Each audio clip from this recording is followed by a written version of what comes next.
The discovery. The red dust of Mars swirled around Dr. Elena Reyes as she carefully brushed away the ancient soil from what appeared to be a metallic panel. For 3 years, her team had been excavating what the Galactic Council insisted was simply an unusual geological formation. Elena knew better. The perfectly geometric patterns beneath the Martian surface couldn't be natural. Dr. Reyes, you need to see this. Marcus Chen, her assistant, called from the other side of the excavation pit. Elena straightened, her environmental suit creaking as she made her way across the site. The council-appointed observer, a tall Zorlian named Thex, watched with unblinking compound eyes.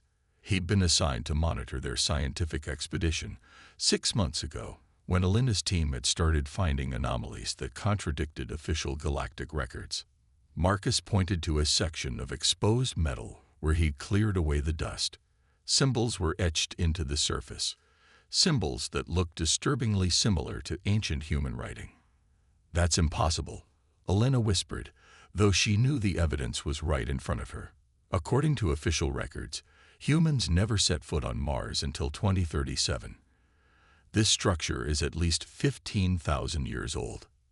Marcus glanced nervously at Thex, who had suddenly become very interested in their discovery. "We should document this immediately." Elena nodded, her mind racing.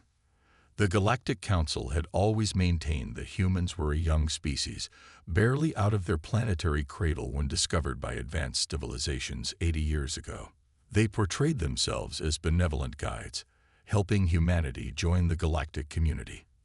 But this discovery suggested something else entirely. Later that night, in the privacy of her quarters at the Mars Colonial Base, Elena reviewed the day's findings. The symbols they'd discovered matched pre-Sumerian writing from Earth, with subtle differences suggesting an evolutionary branch that had developed independently. Dating tests confirmed what she'd suspected. The structure had been built thousands of years before humans were supposed to have achieved even basic spaceflight. A soft chime from her terminal interrupted her thoughts. A message with no sender information flashed on her screen. "The truth lies beneath Olympus. What was buried will rise again. The sleeping giants awaken." Elena stared at the message, her heart pounding. It vanished seconds later, leaving no trace in the system logs. She tried to convince herself it was just a prank, but deep down, she knew it was connected to their discovery. The next morning, Elena assembled her most trusted team members, Marcus, Dr. Sophia Patel, and Captain James Rodriguez. They met in the Environmental Systems room, one of the few places they could be reasonably sure wasn't monitored. "I'm going to show you something, and then I'm going to tell you a theory that sounds insane," Elena said, displaying images of their discoveries alongside historical Earth artifacts. For the next hour, she laid out the evidence. The similarities between the Martian structure and ancient Earth constructions, the dating discrepancies, the symbols that shouldn't exist. "I believe humans had an advanced civilization thousands of years ago," she concluded, "one that spread throughout our solar system and possibly beyond. But that contradicts everything the Council has told us about our history," Sophia protested. "Exactly," Elena said, "which raises the question, why would they lie?" Captain Rodriguez leaned forward. "And why would they place an observer on a routine archaeological expedition unless they were afraid we might find something?"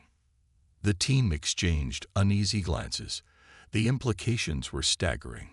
If the Council had lied about humanity's past, what else were they hiding? 3 days later, under the pretense of investigating a geological anomaly, Elena led a small expedition to the base of Olympus Mons. The massive Martian volcano had always been a site of interest, but the Council had restricted access to certain areas, citing environmental concerns. They found the entrance exactly where the mysterious message had implied, a narrow fissure in the volcanic rock that sensors revealed extended deep beneath the surface. The passage was too uniform to be natural. "The Council observation drone will be making its sweep in 20 minutes, James warned as they approached the opening. "If we're going to do this, it has to be now." Elena nodded. "Let's go." The passageway led them down into darkness, the lights on their suits illuminating ancient walls covered with the same symbols they'd found at the excavation site. After descending for nearly half a kilometer, they emerged into a vast chamber that took their breath away. The room was filled with technology, sleek, advanced equipment that hummed with dormant energy.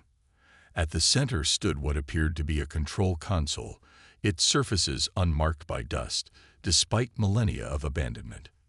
"This shouldn't exist," Marcus whispered, running his scanner over the nearest panel. "These materials, some of them aren't even in our periodic table." Sophia approached the central console with cautious steps. "There's power running through these systems." After all this time, Elena joined her, examining the symbols etched into the control surface. They matched those they'd found above, but with additional markings that seemed to indicate function. Acting on intuition, she placed her palm against a glowing panel. The chamber suddenly blazed with light. Holographic displays sprang to life around them, showing star maps and data streams. A voice spoke from everywhere and nowhere, in a language that sounded like ancient Sanskrit, but was somehow perfectly understandable. Genetic identification confirmed. Human lineage recognized. Security protocols deactivated. "Welcome, descendants." A figure materialized before them, a holographic representation of a human man wearing unfamiliar robes. His eyes held an intelligence and wisdom that made Elena shiver. "I am Guardian Protocol 7, custodian of this facility. It has been 12,397 standard years since my last activation." Elena stepped forward. "What is this place? Who built it?" The hologram regarded her with a sad smile. "You did, or rather, your ancestors. This facility was one of many built by the first human confederation, once the greatest power in this sector of the galaxy." The team stood in stunned silence as Guardian explained. Humans hadn't evolved on Earth as they'd been taught. They had returned there. The first confederation had spanned hundreds of worlds, developing technologies that current humanity could barely comprehend. They had been founding members of the original Galactic Council, respected and feared in equal measure.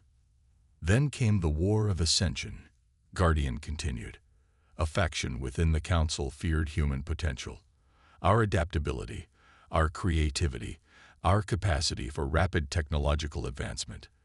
These traits made us unpredictable, dangerous in their eyes. "What happened?" Elena whispered, though part of her already knew. "They couldn't defeat us through conventional means, so they deployed weapons designed to target our collective memory. Psychic technologies that rewrote neural pathways across entire populations, erasing our knowledge of who we were. They reduced an interstellar civilization to primitive tribes, scattered across Earth, with no memory of their heritage." James stepped forward. "But why keep up the deception now? It's been thousands of years." Guardian's hologram shifted, displaying images of humans performing seemingly impossible feats, manipulating energy fields, interfacing directly with technology, exhibiting physical abilities far beyond normal limits. Because the alterations were never meant to be permanent, the human mind naturally resists such constraints. Each generation born moves further from the imposed limitations. The Council fears the day when humans remember what they truly are. Suddenly, alarms blared throughout the facility. Guardian's expression became urgent. "Council forces are approaching. They have detected the facility's activation." Elena made a quick decision. "Can you transfer your data to our systems?" "I can provide a compressed archive of essential information," Guardian replied. "But be warned, possession of this knowledge makes you a target. The Council will do anything to maintain their deception." As Guardian transferred the data to Elena's secure drive, the facility trembled. Explosions echoed from the entrance tunnel. "They're blasting their way in," James said, drawing his sidearm. Standard protocol just went out the window. Elena pocketed the drive as Guardian's hologram began to fade. "The rest of humanity must know the truth," the ancient AI said. "Find the other facilities. Awaken the sleeping giants. Reclaim your birthright." James positioned himself at the chamber entrance. "I'll hold them off. The rest of you find another way out." "There's a maintenance tunnel that leads to the surface," Guardian informed them, highlighting a route on the holographic display. "Hurry." Elena hesitated, unwilling to leave James behind, but he gave her a firm look. "The data is what matters, Doc. Get it out of here." With heavy hearts, Elena, Marcus, and Sophia fled through the maintenance tunnel as the sounds of energy weapons erupted behind them. The truth about humanity's past had been buried for millennia, but now it was about to be unearthed, and the Council was terrified. The Revolution.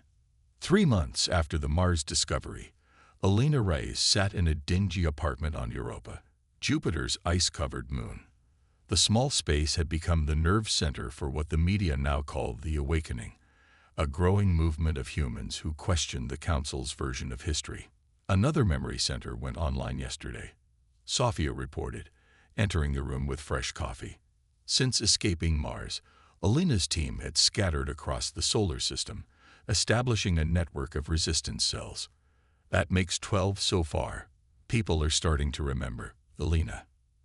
The data from Guardian had led them to hidden facilities throughout the solar system, depositories of ancient human knowledge preserved against the Council's memory wipe.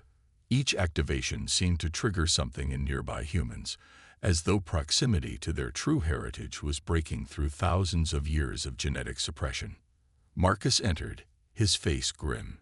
"Council ships just entered orbit. They're conducting health inspections on all outbound vessels." Elena nodded. The Council's official position was that a dangerous neurological pathogen had been discovered on Mars, requiring quarantine measures. In reality, they were searching for Elena and the data she'd stolen. "What about James?" she asked quietly. Sophia and Marcus exchanged glances. "Still no word," Sophia admitted, "but there are rumors that the Council is holding high-value prisoners at their Ganymede facility." Elena tried to push away thoughts of what James might be enduring. The Council's interrogation techniques were notoriously effective. "We need to move up our timetable," she decided. "The longer we wait, the more prepared they'll be to counter us." The terminal in the corner chimed with an incoming transmission from their newest ally, Admiral Helena Chen, commander of Earth's defense fleet. The Admiral's weathered face appeared on screen. "Dr. Reyes, we have a situation. Council representatives are demanding that Earth turn over all participants in the Mars expedition. They're threatening sanctions if we refuse." Elena frowned. "They're getting desperate." "There's more," Chen continued. "Our intelligence suggests they're bringing in memory suppression technology, newer versions of what they used on our ancestors. They're planning to reset humanity again." The room fell silent. The implications were chilling. Thousands of years of progress, erased in an instant. "Then we have no choice," Elena said finally. "We need to broadcast the truth, all of it, to every human settlement in the system." Admiral Chen looked skeptical. "The Council controls the relay networks. They'll shut down any transmission within minutes." "Not if we use the old network," Elena countered, pulling up the ancient star maps from Guardian's data. "The First Confederation built quantum communication relays that operate outside normal spacetime. According to Guardian, many are still functional, just dormant." "And we found one," Marcus added, displaying schematics of a massive structure buried beneath Europa's ice. "It's what drew us to this moon in the first place." Admiral Chen's expression hardened with resolve. "What do you need from me?" "A distraction," Elena replied. "Something to keep the Council forces occupied while we activate the relay." The next 48 hours passed in a blur of preparation, while Admiral Chen mobilized Earth's fleet for defensive exercises near Mars. Elena's team worked to access the ancient relay buried 2 kilometers beneath Europa's surface.